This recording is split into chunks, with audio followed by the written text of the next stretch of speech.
So I will basically talk about what is entrepreneurship or entrepreneurial education, as I choose to call it. And if we want to know what entrepreneurial education is, we have to ask ourselves, what are entrepreneurial competencies? And if we want to ask ourselves, what are entrepreneurial competencies, we have to start with the question, what is entrepreneurship? So that is what where I'm going to start this seminar. And then when we have talked about what it is, we are talking about why entrepreneurship in education. And also, I will also address the question of why not. And the third question I will address today is, how can we make people more entrepreneurial? Actually, how do we do this in practice? And I will give you a short answer, which will be value creation as pedagogy. And I will try to explain this. And hopefully I will meet all of you in Potsdam, outside Berlin, on the 3rd of November and that week. And then I will talk a little bit longer. I will give you the longer answer on how can we make people more entrepreneurial. In Potsdam, I will also talk about when to do what, which is what I call the progression of entrepreneurship. And I will also talk a little bit about how to measure the outcome, because measuring the outcome of education is impacting what we do in education. Okay, let's go. What is entrepreneurship? And when we look into the definition of entrepreneurship, there are many different definitions of entrepreneurship, and I will not tire you with all of these definitions. I will instead go right on to the definition that I'm using in my work, that I have found to be very useful especially in education. Down here, in the down right corner of the slides, you see a reference to where in the paper that I've written for OECD is this specific particular topic covered. So you can read more about all of the things I'm talking about in the paper on the corresponding page. So this picture here that we see here is basically the definition offered by Briat and Julian. And what is interesting here is this dialogue here that is going on between the entrepreneur and the new value created. Because normally when people talk about entrepreneurship, they talk about the right way, from the left to the right. How is the entrepreneur creating value, or how are the entrepreneurs creating value? But this definition actually talks about the other way as well. How is the value creation process affecting the entrepreneur? And how is the environment affecting this dialogue between the entrepreneurs and the value created? And how are they impacting this environment by doing this dialogic? And the reason this is a good slide for education is because when you create value, you are also changing yourself. You are becoming a different person. You are learning. And here we are talking about entrepreneurship for the sake of learning in education. So therefore, this is a very useful definition. So value creation is central to entrepreneurship. Then we have to look a little bit more on value creation and understand value creation a little bit more. And in society, you want to balance between routine value creation and explorative value creation. And some people say that that is when productivity in society is maximized. If we think that is important or desirable. Routine value creation, which we have here on the left, is what you need for that is operational competencies. We are often talking about processes, optimization, efficiency, and incremental improvements. And some people would regard this as how we've always done, because we create value all the time. On the right-hand side, we have explorative value creation, which is basically new ways of working. And here we are talking about innovation, new offerings, continuous learning, method development. And these are the entrepreneurial competencies that are needed to do this. So, do you think we have this kind of balance in society? Is this how it looks in society today? Do we have this balance? Yeah, no, I mean, I think it's obvious now that we have more operational competencies, let's say, or more comments on these operational competencies also. I think it's in your paper later on. So I would argue for that. Yeah, I mean, it was an easy question because I mean, maybe you have already seen the next slide. So, but it's good to hear you are there. It's good. This is how it looks in most cases. That the operational competencies are much heavier, and many times the entrepreneurial competencies are not even there. We are not even working entrepreneurially. So this has we have a need in society of the entrepreneurial competencies. But then we have to ask ourselves, what are entrepreneurial competencies? And how, I mean, what do we need? What are the tools we need to work entrepreneurially? What are the attitudes? What are the structures needed? And what are the collaboration modes needed? So what are these new competencies that we need here? And that you will see coming here on the next slide. Basically, there is a narrow definition of entrepreneurship, and there is a wide definition of entrepreneurship. The narrow definition has more of a financial or business focus, that entrepreneurial competencies would be about business development skills, employing oneself, starting a new company, and so on. Then there's a wide definition where it's more about personal development, where people have the competency to act on opportunities, to create value. That value could be financial, it could be cultural, it could be societal value. And it's more about being creative, taking action, and having some kind of a self-confidence or at least self-efficacy to do so. To the right, that is organization creation. And to the left, we have value creation.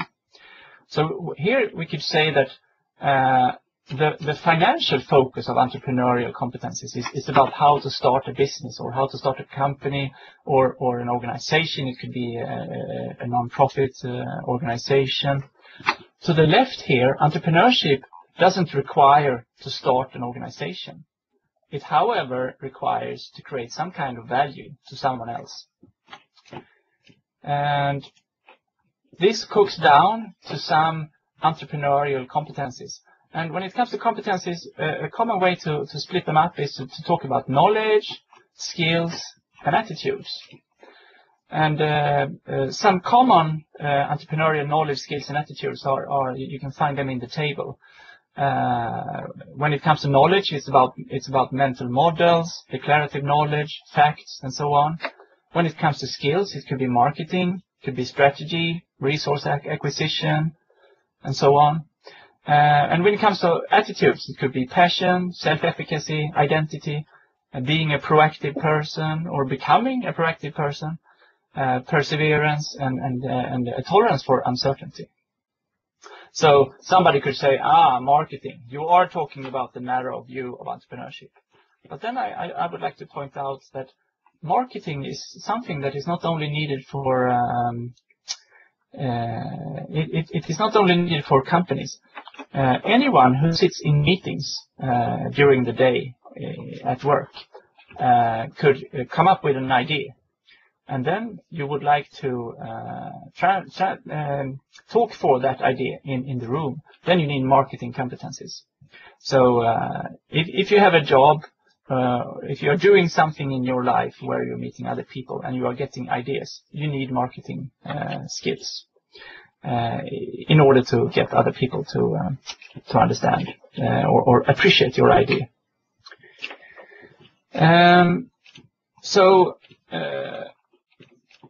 The wide definition of entrepreneurship is about skills, including things such as habit of learning, curiosity, creativity, initiative, teamwork, and personal responsibility, and so on. And that is all nice, but what I usually say here is that how do we get all these nice words? How do we get creativity, initiative, teamwork, and personal responsibility? I mean, everybody probably agrees that these words are very much desirable and everybody wants it, but how do we get it? And I would say that is the biggest challenge in this area. How do we actually do in order to get all these nice words that we have here? And that is what I've been focusing my research on a lot. I will not be able to give you the long answer to that today, but I will give you a short version of it. And I would be really interested in hearing your ideas on that short version. This is a slide that shows some of the basic characteristics of the field entrepreneurial education. And it's a simplification, so bear with me that not all business-focused activities are theory-oriented, and not all personal development-focused things are practice-oriented. But still, it gives you some idea of what this is about. On the left side here, we are talking about making people more entrepreneurial. On the right side, we are talking about making them into entrepreneurs. On the left side, we often call this enterprise education. On the right side, we often call this entrepreneurship education. On the left side, we have a wide definition concerning most people in society. And on the right side, definition concerning just some. And then also we have a very common distinction between educating through entrepreneurship, for entrepreneurship, and about entrepreneurship. All of these things you will find in the paper described reasonably condensed. For many of you, this is probably very known to you already, so I will not spend that much time talking about it. Let's go on. When I wrote this paper, I got a very intriguing question from Ivan Diego. The paper was sent out for some comments in, I think it was in May, and he had a very interesting comment. He said, "You will have difficulties differentiating between project-based learning and entrepreneurial learning or entrepreneurial education," which I often like to call it. So I just had to do this kind of a comparison of pedagogical approaches, and this wasn't clear to me either before I did this table. But I think it shows some things, some similarities, some very important similarities, but also some differences. So problem-based learning is when you give your students a problem and ask them to try to solve it, and then when they have tried to solve it, you have a discussion around it. Project-based learning is more that you work long-term on some kind of a problem and really do, as I call it here, artifact creation. You create something. It could be a report. It could be some kind of a presentation material and so on. So there's a difference between problem-based learning and project-based learning there. When it comes to service learning, it's a kind of educational approach where you let students go out in the real world and actually work, do service. And learn from back. It's in some educational domains it's pretty common. In others it's very uncommon. In teacher education, this kind of service learning is of course pretty common. In other educations it's not. So one thing that all of these approaches addresses is problems. They are all more or less about solving problems, working with different kinds of problems, as you can see here. And this, if we look at next here, what none of the other approaches emphasizes is opportunities. So that is a big difference here, I think. Are you working with solving problems, or are you working with pursuing opportunities?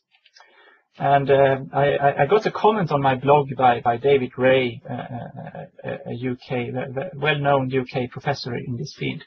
And he wrote that about 15 years ago or something like that, he discovered that students just don't get engaged when you work with problems, not at all to the same level as when you work with opportunities. It was a huge difference, he said. He wrote. So it might be, you know, just wording, but then again, it might not be. It might be that you could frame a problem as an opportunity, and you get so much more engagement from the students.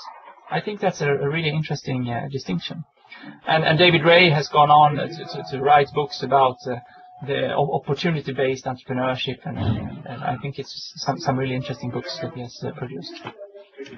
Then it comes to authentic content, and as we can see here, all of these approaches are about authentic content. So it's a similarity.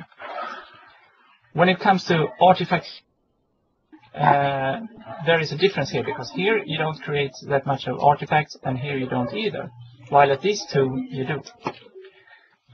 When it comes to iterative experimentation, I have only found that to be very much an integrated part of entrepreneurial pedagogy, not that much in the other three. Of course, there are probably a lot of practitioners that do iterative work when it comes to projects, when it comes to problem-based learning, and so on. But when you read about the definitions of these other approaches, you don't find people writing about the iterative nature. So this is the first unique row that we come to here. Then we come to real-world interaction. And when you read definitions of these kinds of approaches, it's only service learning that is talking about real-world interaction. In problem-based learning, you have you talk about it in the classroom, but you don't go out and act the problems or try to solve the problems. Not in the what you could say definitional kind. There are, of course, many people working with this outside in real situations. And the same thing goes with value creation to external stakeholders. This is very much true for entrepreneurial education and for service learning, but not at all for these two different pedagogies. Teamwork is something that 3 out of 4 use. It's only service learning that is not working explicitly with teamwork. Work across extended periods of time we find in all but the problem-based learning, I would say. And then we have two more unique ones: newness, innovativeness, and risk of failure, that I've only seen in the entrepreneurial approaches to pedagogy and education.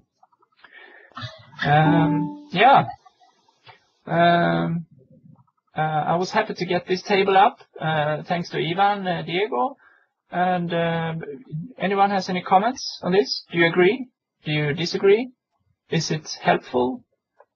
I think that is very useful, and I think this idea of the opportunities that you were discussing, I think that to me is the real unique, or one of the most unique aspects of entrepreneurship education. Mm-hmm. Maybe what I think is useful is that precisely entrepreneurship education takes, let's say, a lot of these aspects, and you have to kind of combine them all in order to have entrepreneurship education. Now, my question is then, what kind of, this means that the education that has to be provided is very holistic and therefore also very complex, no? So there are a lot of consequences of thinking in these terms. If it's such a, let's say, broad spectrum, and you have to kind of do all these different things at the same time. So my question would be, do you see that all of them have to be there, or there are some specific that are more crucial than others? Or how would you see it? I would say that, of course, the more you want to put into something, the more complex it becomes. And one of the great challenges with entrepreneurial education and also with progressive education in general is the complexity that it generates. So, I mean, I will come back to this issue, because when I propose value creation as pedagogy, it is because it is a simplification of things. So I would say, let students do this. Let students try to create value to external stakeholders. And you will get a lot of the other things on board as well. hopefully, in the order that that the process permits. So I will come back to that question. It's definitely a relevant question, because the complexity has been the hurdle to this field for a long time. Okay, should we go on a little bit? Yes, I continue. So, why entrepreneurship in education, or why not? I did this table to the report, and I don't think I want to go through it in detail, but I will show you some important things here. I mean, there are some common aspects that many people discuss when they write about this field and when they talk about it. And we have some commonly stated reasons for entrepreneurial education: job creation, economic success, globalization, innovation and renewal, and so on. For a separate approach where you have entrepreneurship education as a separate thing, these reasons, they are all fine. But if you want to embed entrepreneurial education in other subjects and in existing modules and so on, I don't think these are the reasons that will make it happen. Therefore, I have some rarely stated reasons further down here that I think are promising schools and for embedded approaches. And here we have joy, engagement, and creativity, and we have societal challenges. And also, if we look at the level over here, we have the individual level, we have the organizational level, we have the societal level. I would actually say that what is good for society might not be good for the individual student. So if it's good long-term for society that we get more entrepreneurs or more companies or more jobs created or economic success long-term, that's all fine. But if it doesn't lead to learning for the individual, if it doesn't increase the goal fulfillment of what is going on in education today, it will not work for teachers to base their decisions on what to do on this kind of arguments. Therefore, I would say, if we look at next slide, we have to take many of these reasons, we have to take them away and de-emphasize them when we're talking about embedded approaches in schools. We can perhaps save this one here, because if you are not innovative, you might get a problem in a globalized world. Sure, people need entrepreneurial skills and abilities, so on, in the ever-changing world that we are living in. Okay, that might do it for some teachers, but it is down here that we find the reasons that I think we can use in schools for embedded approaches.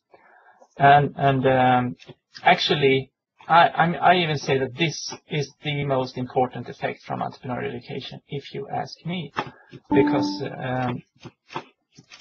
and why is it so important to have fun? Somebody could ask, and feel pride and be creative, because you know, school is about teaching.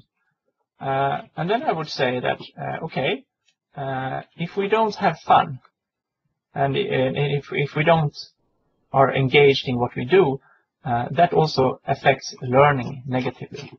This is a sketch that I've done based on some work by Farrington and some other scholars just a couple of years ago. It shows how non-cognitive factors impact the academic performance of students. So to the right here we have high course grades, or we could have the absence of high course grades, depending on what we have in the previous steps. And where entrepreneurship really can make a difference is instilling academic mindsets. Because when we look at the outcomes of entrepreneurial education, and I put that in the next slide here, what does it lead to?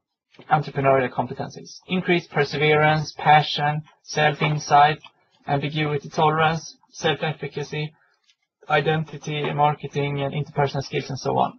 They all impact different areas that are indirectly impacting the academic performance.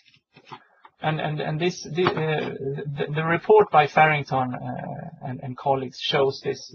There is ample research evidence showing the links of this kind when it comes to non-cognitive competencies. So having fun or feeling that you belong, that you can succeed and it has value what you are doing, and that you grow with the effort, that leads to grit, tenacity, self-discipline, and that leads to academic behavior, going to class, doing homework, organizing material, and so on, and that gives high course grades. And this feeds back. This is a loop, a positive loop or a negative loop. If you don't feel that you belong, if you don't feel that your competence grows with your effort, if you don't feel that you succeed, and if you don't feel that it has value, it will also impact your perseverance and your behaviors and so on, and your learning strategies and so on. So I think if we go back to this slide here, is this relevant to education? Some people might say, just having fun is not relevant to education. This slide shows that it is relevant to education. So, but then it means, if we go back to this slide here, that we actually need to think about what are we emphasizing? How are we talking for entrepreneurship? And is that received by the people in schools and higher education as well? So, but if this is so good and so great for grades, and if this is working so well, why are we not doing it? Well, then I have a slide showing about an eternal battle. My supervisor doesn't like when I use the word battle, but here I can use it, okay? It's the battle between rigidity and vagueness. It's the battle between traditional test-focused direct instruction and real-life based project work. And on the left side you have the theory focus, on the right side you have practice focus. On the left side you have predictability, while on the right side it's not easy to predict what's going to happen. On the left side you have the scientific methods, and on the right side you have the entrepreneurial methods, according to Saraswati, which you could read about in the report. Here on the left side you have a focus on thoughts. On the right you have focus on action, emotion. On the left you have focus on knowledge acquisition. On the right side, in the real life world, it's value creation that is in focus. So on the left side, people are often talking about passive methods, and on the right side, they're talking about active methods. On the left side, it's easy to measure. On the right side, it's difficult to measure. So what do we do? What do we do? And I mean, for the first 3 years when I did research in this field, I was saying, like most other people are saying in my field, we should work with entrepreneurial methods and we should not work with these methods. Let's everybody go up and climb this hill, and everybody stands here. But I've come to think lately that maybe that's not such a good idea, because picturing it as us and them is not very productive, because it doesn't lead us to solutions, because this has been going on for several hundred years. Some people say that it was started by Rousseau in 1700 and something, when he wrote the book Emile. That's when this battle started. I mean, it's still a battle today. This slide shows that I mean, it's a simplicity and complexity. It's a battle between the individual focus and the social focus. It's a battle between content and process. It's a battle between detachment and attachment. And also it's a battle between theory and practice. And it's a battle going on in the theory of science. It's a battle going on in general education. It's a battle going on in traditional versus entrepreneurial education. And Saraswati, a scholar in the field of entrepreneurship, has even opened up another battleground between scientific method and entrepreneurial method. So the things I've been working with I put up some questions. How can we simplify the complexity of entrepreneurial education? How can we make the social more individual? How can we get more content into the process, the iterative processes? How can we get the attached emotional learning environments more detached? How can we reflect more on what we are actually doing when we are doing things? And how can we bridge practice and theory? That are more relevant questions, I think, instead of asking how can they become more like us. And I mean, this is going on. This is a battle being fought between and teachers, and politicians are often quoting, I mean, the PISA measurements, and researchers are then attacking politicians and the PISA people. I mean, here are some quotes. This is really a challenge that is and a battle that's going on today. And what are we going to do about it? I don't think just stopping measuring is the solution. That's what some people think down here. And I think Biesta has a big point here. The danger is that we end up valuing what is measured rather than engaging in measurement of what we value. And I would say, let us instead engage in measuring what we value. So if I value entrepreneurial education, I would like to start engaging in trying to measure that. And that is what my research has been about a lot. And it has led me into some very interesting and unexpected domains that I might not have time to talk about today. Let's stop this battle. And how can we stop it? How can we do this? And this is the third point then in this seminar. How can we make people more entrepreneurial? Is value creation a way to bridge between these two dualistic positions? And I recently read something about written by a researcher from Stanford, Darling Hammond, writing about how to do powerful teacher education. And she says that this is one of the greatest challenges in teaching. How do we balance between standardized subject matter and attending to students' need?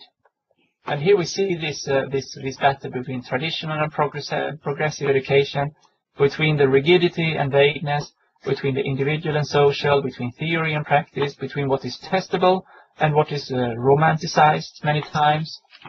So how do we do this?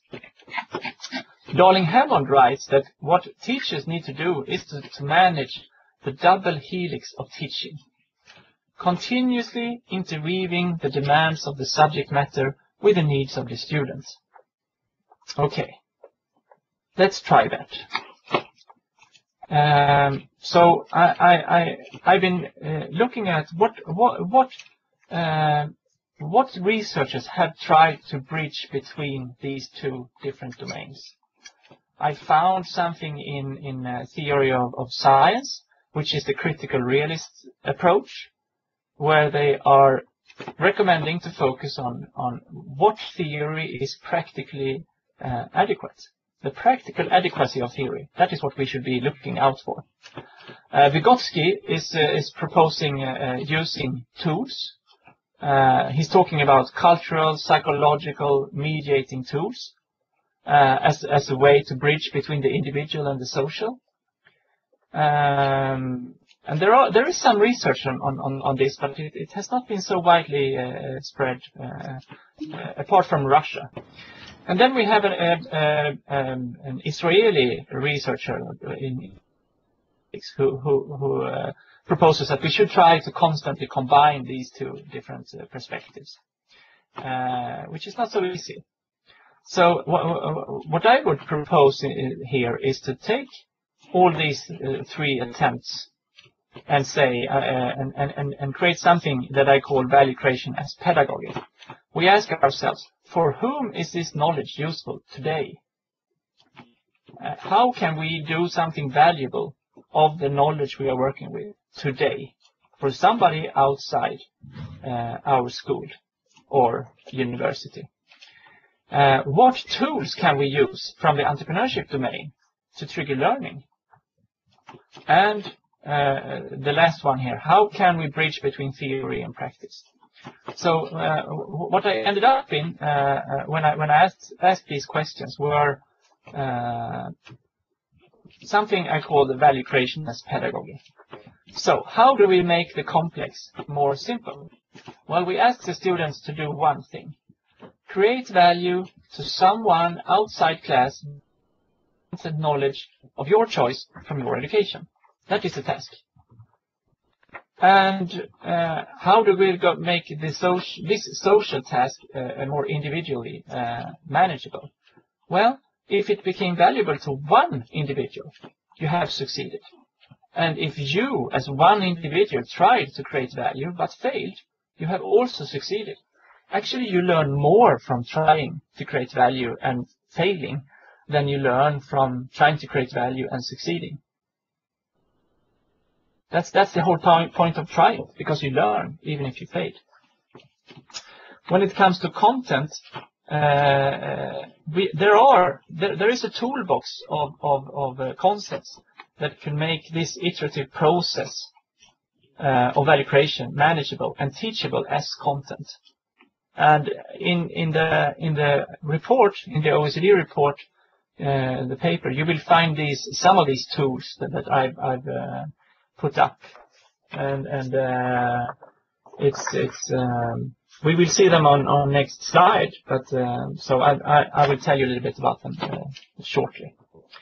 What about attachment and detachment? Well, if you succeed or if you fail, that will trigger reflection. And reflection is a way to detach from the attachment.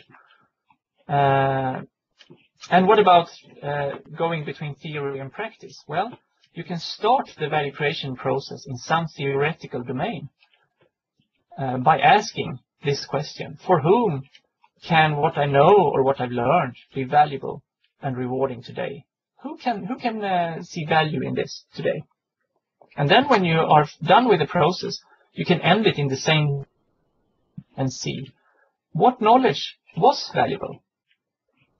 So these are some ideas.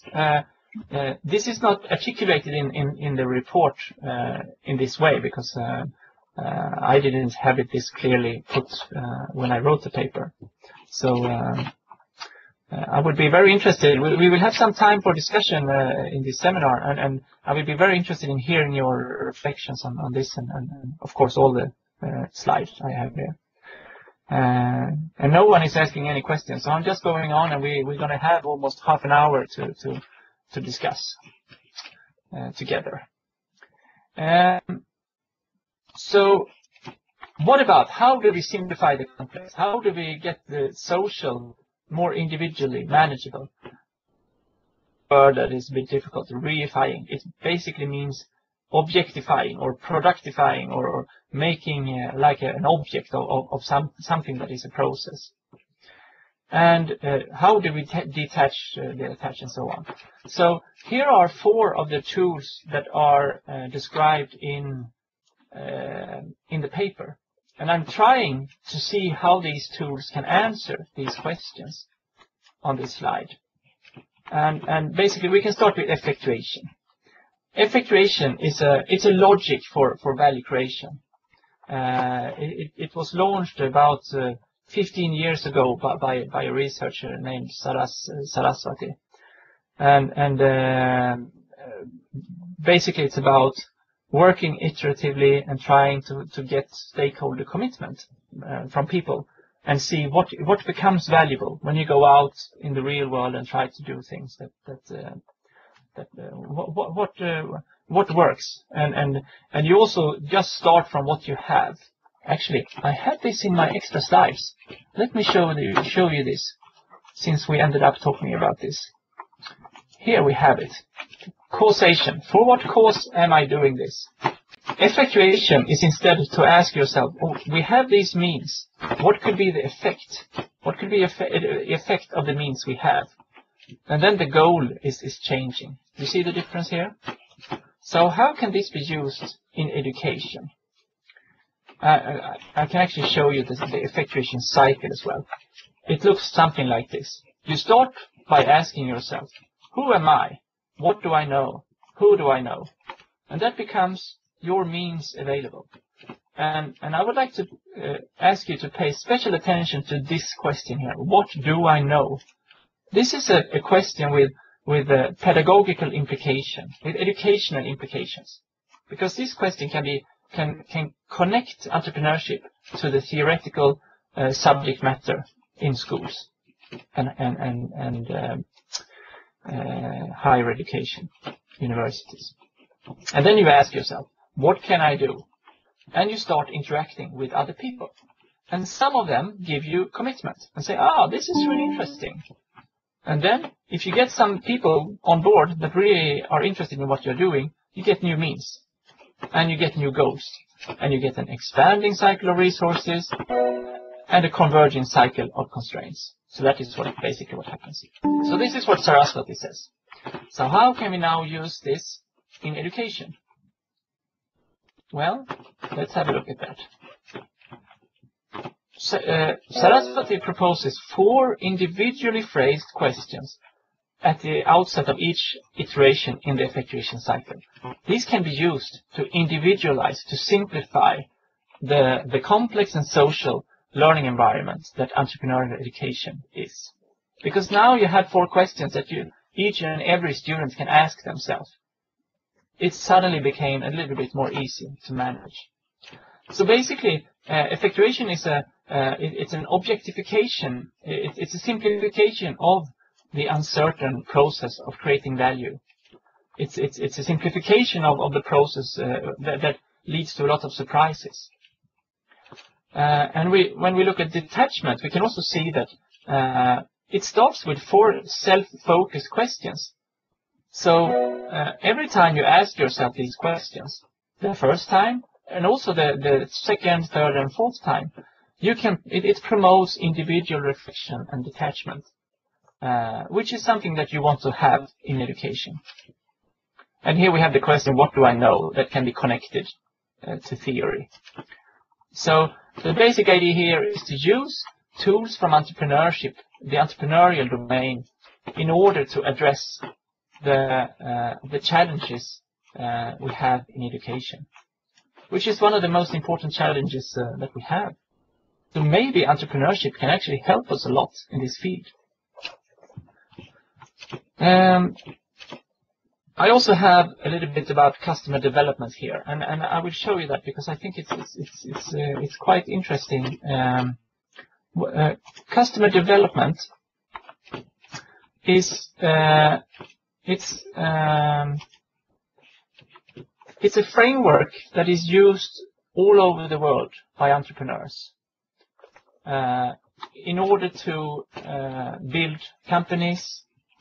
And the basic idea is to first discover who is your customer, then validate who is the customer, and create the customer, and last you start a company. You wait with the company building phase until the last step. So what was usually the start of the process by starting a company becomes the final step. And what we say is stop selling, start listening. So how can we use this in education? Let's look at that. This is the Customer Development Manifesto. It's 14 simple rules or statements that Steve Blank is feeding entrepreneurs around the world with. He basically says a couple of things. There are no facts inside the building, so get outside. If you sit in a conference room and make guesses about how things are in the real world, you will fail with your company. And he instead advises you to go outside and discuss this with potential customers. Sounds like a simple thing. Isn't everybody already doing this? No. People were not doing that in the field of starting companies. They were sitting and guessing for years, spending millions of dollars building great products that failed when they met the first customer. So basically he says, fail early. That is the motto of Steve Blank. And we see some other things that are similar in this. Customer development success begins with buy-in. And this is similar to the effectuation principles of trying to get stakeholder commitment early on in the process. But how can we use this in education? I sketched out. I tried to do a value creation pedagogy manifesto, and I'm testing this on you now. Let's see if you think it's valuable. I would say here, books are only hypotheses. So get outside the building and test them against reality. This is a recommendation we can give to our students. You are reading something in the book. Go out and test it. Test it against reality. And true learning occurs when pairing the knowledge from the books with the real world usefulness. And maybe we should encourage our students to do that. And then there are some things that are similar. It's a lot about passion and so on. No classroom-based project plan survives first contact with the real world. So sketch your hypotheses fast and try them out. This can be used in schools as well. So there are many similarities between these two things that can be used in these very different environments. Starting a company or learning in education. Because now we come back to one of the first slides here. So we have been looking at the importance of learning when creating value. That has been studied a lot. And that is, now we can look at the importance of creating value when learning. So we are turning this around for the purpose of building a better education. That is the idea here. Okay, some final slides. This was an idea that came up the other day because I got this question that I got from you, Ernesto. Do we have to do all of the things at the same time? Because it can be really, really complex. And basically, my response to that was, well, maybe not. Maybe we do something that has a high level of value created outside class, but not that much interaction. Here we have the value created. It's high on this, but it's not so high here. They didn't get so much time to create value, but it was an iterative process, and there were really good subject matter connections. We really encouraged them to fail, but it was not that much teamwork. They were working in teams of 2, perhaps. But the students owned the process. Some other activity could be like this. It's really much teamwork. It's a very good subject matter connection, and it's okay interaction with outside world and value creation. But it's only for a day. And actually, we had set the goal, so failure was not really an option. And it was all defined by the teacher. So it was not really much that they owned the process. But still, it could be worthwhile to do because you have some of these factors to some extent here fulfilled. So we don't always have to go for this kind of, all factors on top here. We can actually do things that are a little bit less perfect, and that will be just fine. And basically, this is not a finished slide, so we could do some really simple write-ups of examples when we let students create value to outside world. I got some examples the other day from Sundsvall up in Sweden, where the students gave advice to traffic authorities. And you could ask yourself, okay, who is the value creator? Okay, it's students. It's at secondary school. Who is the value recipient? It's the traffic authorities. What value was created? Well, the traffic authorities said that we would never have been able to do this on our own. So we really needed this help from them. And what were the learning outcomes? What did the students learn from doing this kind of assignment? How was it connected to theoretical content? And there was another example they told me. Does she exist for real? They asked the teacher. The teacher asked them to reply to an article in the paper written by a private person, a woman who was talking about mobiles in today's society. And they wanted to respond. They wanted to explain to her how they, because this was an older woman who didn't understand where society has ended up with the mobile phones and all things. They wanted to explain to her, so they wrote an answer. And then one of the students asked the teacher, Does this woman exist for real? And just the fact that they are asking this question implies that maybe they are starved of real life experiences, real life opportunities to create value to other people. And when they understood that they could actually write an answer and send this answer to this person who had written this article, they got really engaged and really started learning a lot. Okay, that was about all I was going to show you. So now I think it's really time to have a more of a discussion part. So I'm going to be silent for some time. All right, thank you very much, Martin. Reflections as well. I mean, you don't have to have a question. I don't have the answers. I mean, as I have been the one who talked, I can talk now, then maybe I start the ball rolling, let's say. I want to I mean, thank you, first of all, thank you for the presentation. I think it was really, really useful and very interesting, all the issues. I was thinking on the centrality, let's say, of this value creation, and especially, I think the focus that we put on very much is value creation for others somehow. And I was wondering, in terms of entrepreneurship, how important, let's say, it is that the value creation involves others and it's not value creation for yourself, or if this is because in education specifically, you kind of have to let's say, bring in, let's say, a more inclusive view of entrepreneurship. So this is one thing I was thinking of.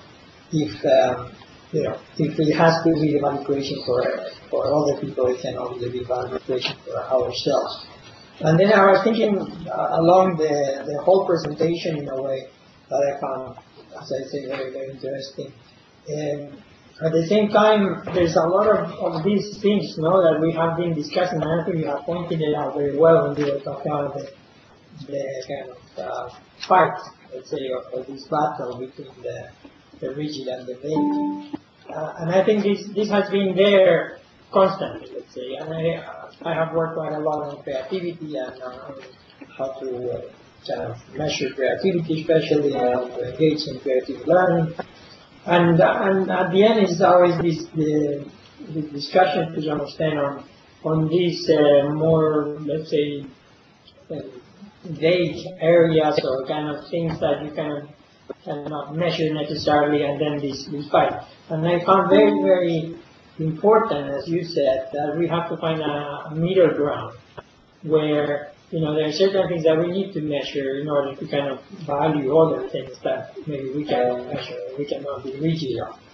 So these are my two first comments to kind of start the discussion. Thank you. Yeah, actually, I know that we have Helena Sagar here, who is also a researcher in this field, and I've had this discussion with her. What about value creation for yourself? So I would like her to comment on that. But before I can just show you a slide connects to this question of creating value for yourself. I have called this the altruistic paradox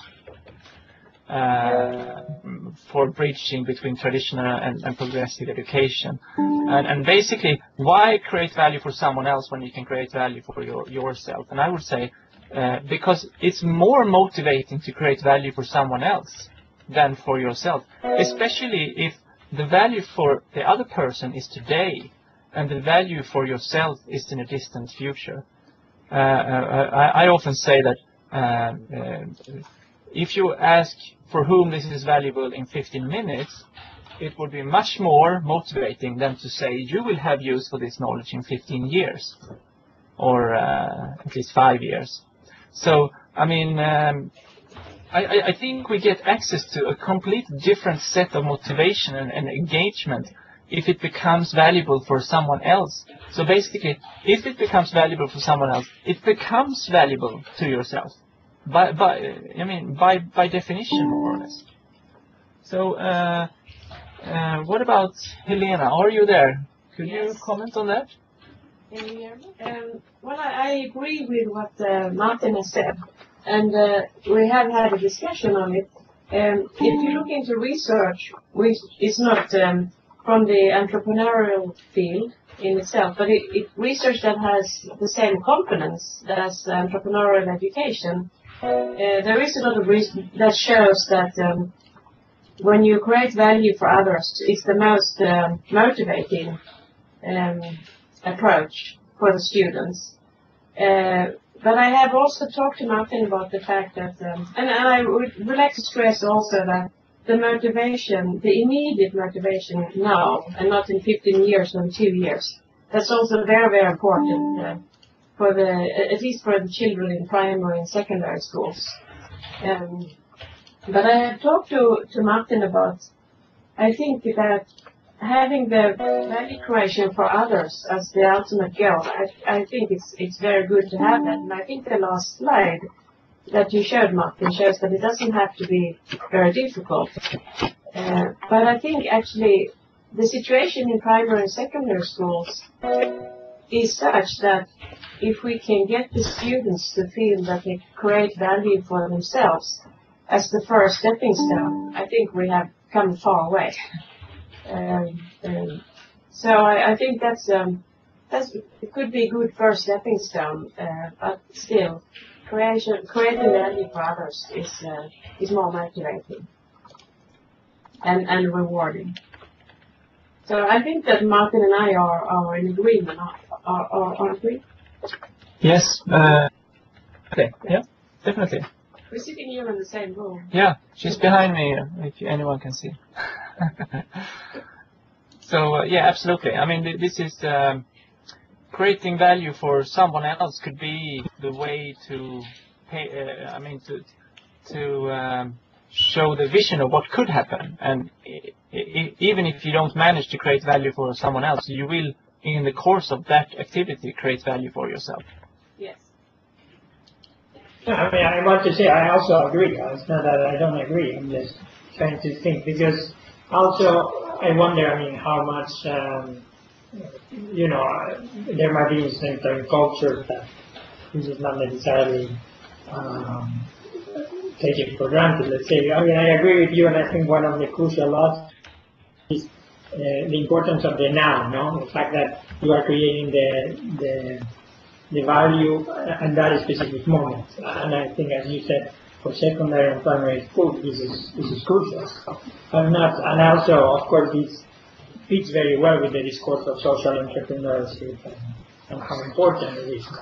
So I'm not saying that I mean, I think that we have to kind of promote this, is what I'm saying, no. But as you said, also there is this narrow, let's say, view of entrepreneurship that sometimes I think it's also easier to deploy in the educational system that, maybe by expanding it, let's say, to the fact that it has to be value, but also for others, it can be easier integrated, let's say.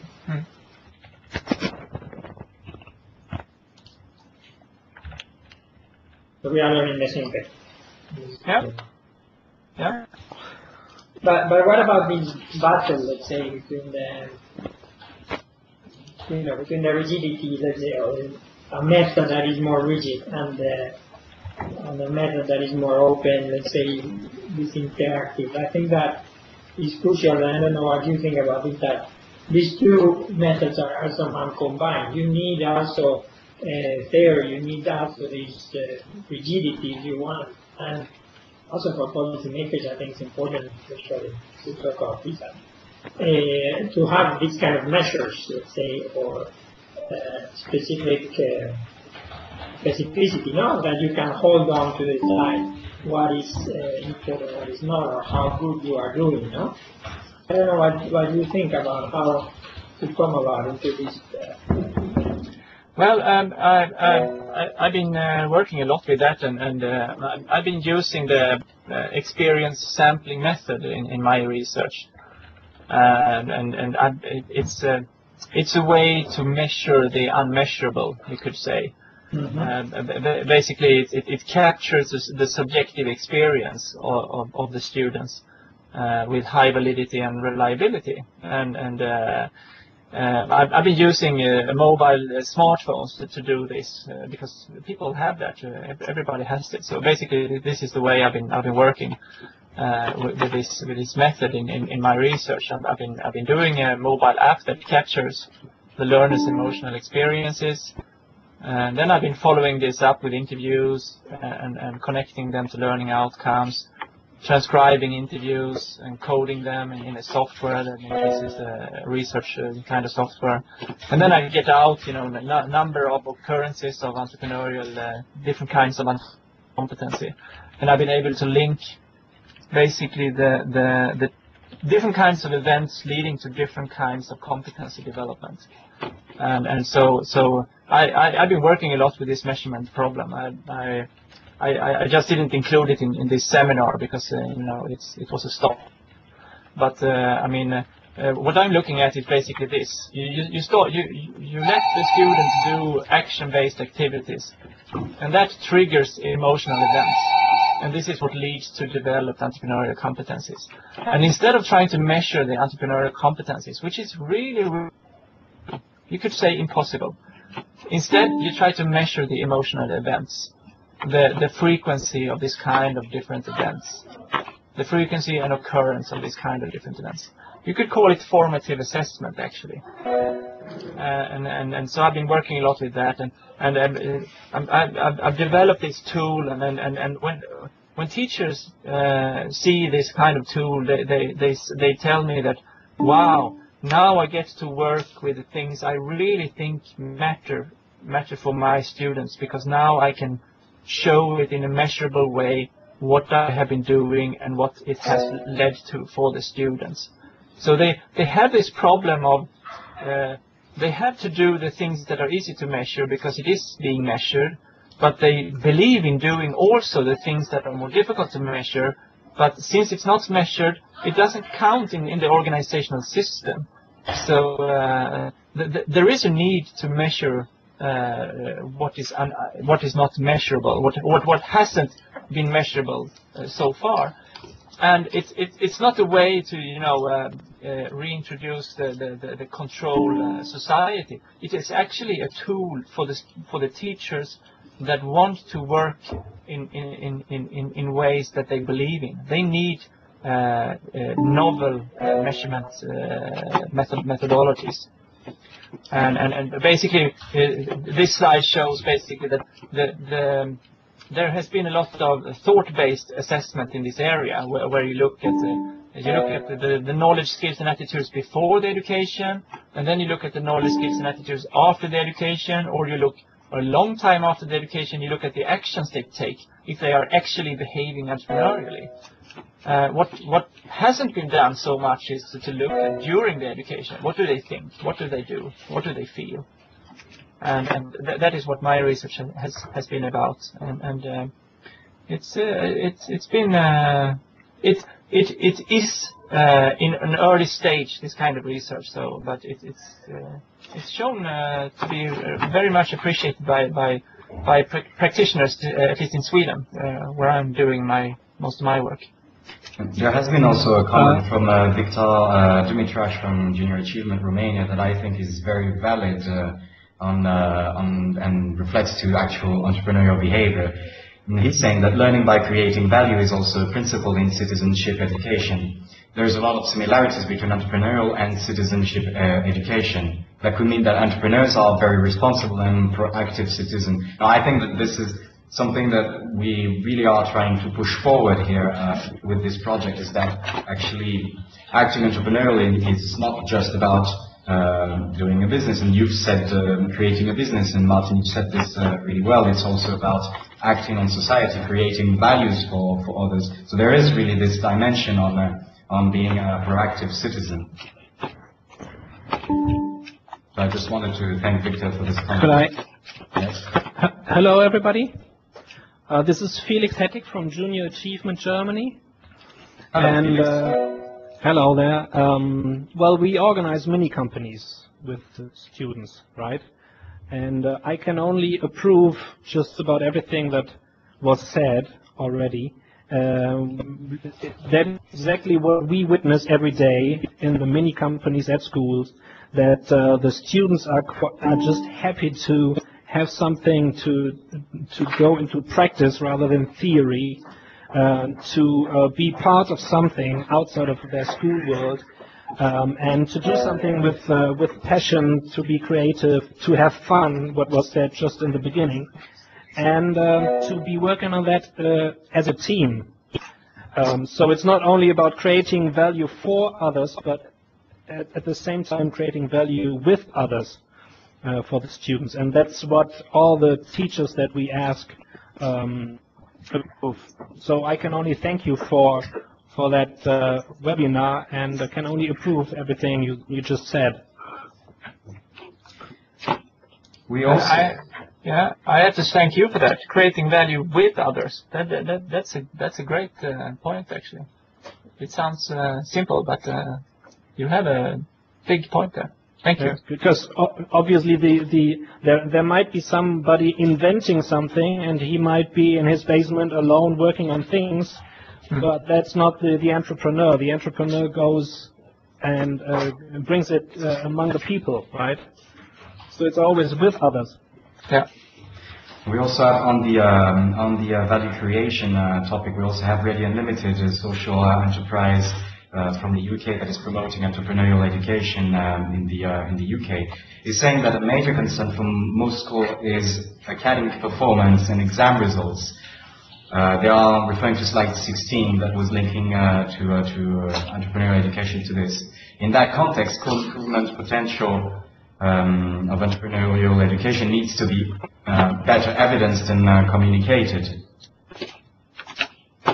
And this was on Twitter. Thank you very much for tweeting on this. Yeah, I mean, this is the challenge. How do we have to evidence this? We have to get into the sport of measuring if we want to advance the diffusion of this kind of pedagogy. And we have to, that kind of measurement has to be able to capture the things that we think are important in this kind of work.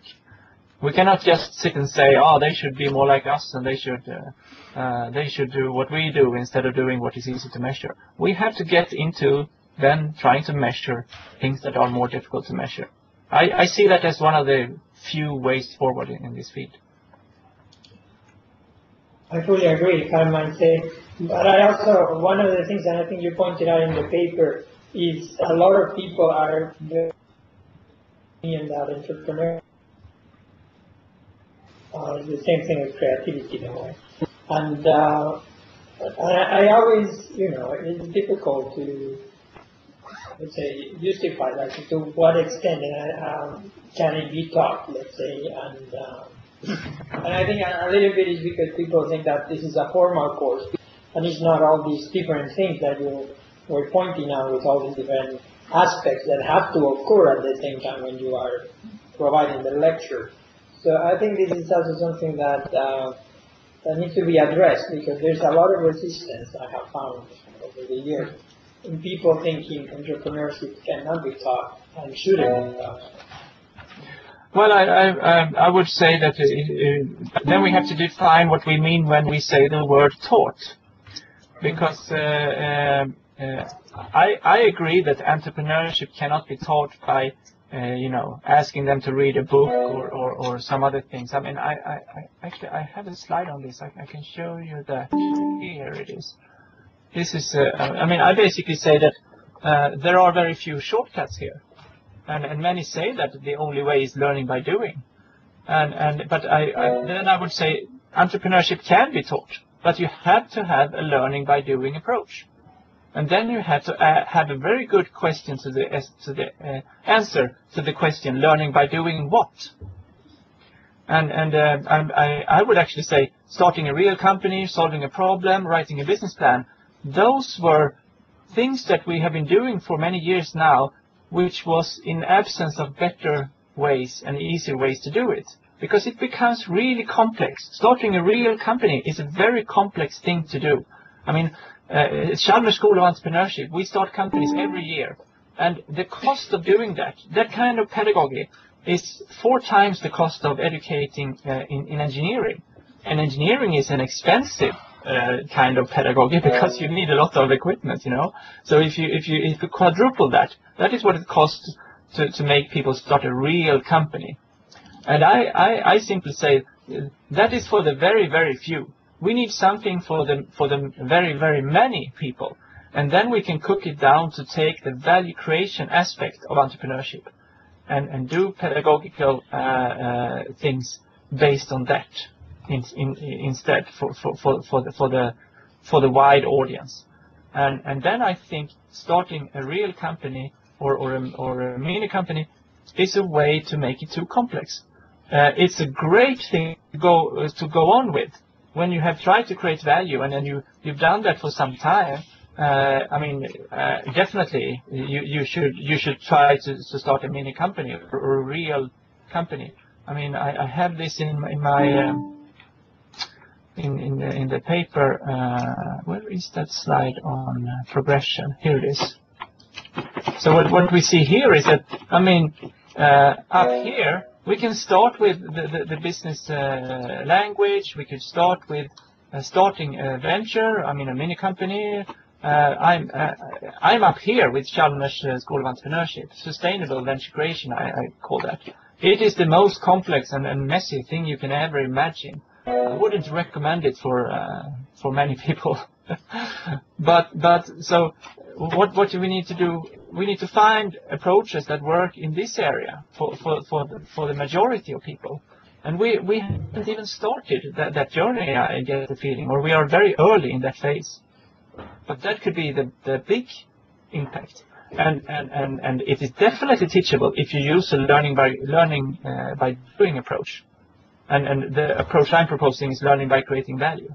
Then it's teachable, absolutely. Okay. I would love to have some critical perspectives on this. What are the problems, challenges with ideas presented here? I have talked a lot, but it seems that nobody talks. I do, if you don't mind. In terms of this problematization, because I think one of the main problems is that you are addressing it also, no? So that's why it's difficult to criticize this approach. But it's really that this has been on the table for many years, I think, and there is still a lot of resistance, let's say. And I think that's where we have to tackle. No? Where is that resistance? I think on the one hand is what you said of trying to find those methods, let's say, that work for the many and not only for the few, but also in creating ways. And I think some of the slides that you presented are very clear on that because they are very specific, very clear examples that it's not impossible to do, and it doesn't require a very complex approach, let's say, sometimes, but it's still probably the value added in terms of the learning that you will get is very high. So I think that's what is very important to point. And the other thing I want to say, it's not even a criticism, I wonder, it's very difficult to build this into a subject matter, I think sometimes into a subject matter structure, you know. Or it might require a lot of time, let's say, to make sure that the kids have understood the concept of multiplication through all these projects or this kind of learning by doing things. Which I think, I mean, as I say, I think there has been a lot of work on this. So it's not that it's not possible, but there's still a lot of resistance. So I think there is really what that needs to be addressed, and I think a lot of the things that you have presented address many of the main difficulties, like the measurement, really becoming these different parts, let's say, coming together, these two different aspects coming together in the middle. So it's not really a criticism, but I think that, as you say also, the journey has just started, and we still have a lot to do, let's say, to kind of convince a lot of the unconvinced, I would say. And with this, I think I won't say anything else because I feel I'm talking too much. Sorry. No, thank you very much. And Magdalena Delinasheva had commented that summative assessment is still a challenge for the integration of entrepreneurial education more successfully in the educational system. Yeah, I mean, I that's a good comment, because I think if we would get more focus on formative assessment, we could get more focus on the kind of teaching that we are talking about here. Absolutely. Mm-hmm. And the next comment is also, I mean, the rigidity is I mean, the trend in society today is in education is towards more rigidity. Let's not forget that. We are not approaching the goal of making education more entrepreneurial. We are going away from it right now. And the comment was that the teacher complained that the curriculum is very inflexible, that it is based on knowledge, not on skill and attitudes. And yes, that is, I agree, that is a big problem, yes. That is what is happening right now, yeah. Mm-hmm. That's the global policy trend right now in education. Mm-hmm. Sorry to say. But I mean, it's up to us to come up with a better alternative then, because, I mean, we cannot just sit there and say, oh, they are stupid. Well, we have to be constructive. So if we don't believe in that way forward, what is our alternative? Mm-hmm. And how are we going to measure that? And that's exactly the point of the project of Entrepreneurship 360, that and that the European Commission was really clear about this, and that this had to be a project that came from the teachers, that came from grassroots level, that it has to be embedded at grassroots level to know what the teachers need. This is why we have this ambassador group, and most of you are from this ambassador group. This is why we have schools to provide with case studies, to provide with their examples of good practices. So this is the whole rationale behind this project. And this is why actually we wanted to have this webinar before the capacity building seminar that is going to happen in Potsdam from the 3rd to the 6th of November, is that we want the participants, we want you to be able to better understand the rationale behind this project, in order for you to be prepared, fully prepared into the spirit of Entrepreneurship 360. So thank you also very much, Martin, for preparing this webinar. It was really interesting, and we're looking forward to hear the rest of your presentation in Potsdam. Thank you very much. It was a pleasure having people listening. Always is. Mm-hmm. And well, have a good day, and we'll see you in Potsdam then. Thank you very much. Thank you.